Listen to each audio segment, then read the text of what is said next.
Bonjour, je veux par cette vidéo vous expliquer pourquoi cette semaine j'ai co-signé une tribune appelant à plus de justice pour le citoyen français Carlos Ghosn retenu au Japon.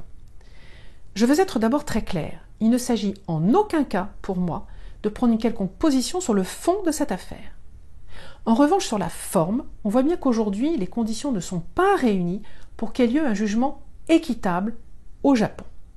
Japon, un pays dont on voit bien que le système judiciaire est très différent du nôtre et dont même les valeurs peuvent être tout à fait opposées.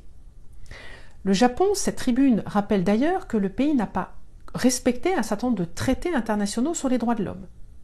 De la même façon, le Japon ne respecte pas une convention qu'il a pourtant ratifiée, qui est la Convention de l'Haye sur les droits de l'enfant.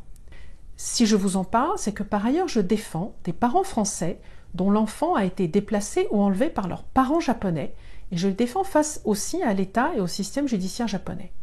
Ma co-signature est donc une simple cohérence, car je ne pouvais pas défendre les uns et de l'autre côté ne pas défendre un citoyen français, fût-ce M. Carlos Ghosn.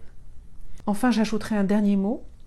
À en croire la presse, les affaires de M. Carlos Ghosn touchaient de nombreux pays. Par conséquent, une coopération judiciaire internationale serait sans doute vivement souhaitable sur ce dossier d'une très grande complexité.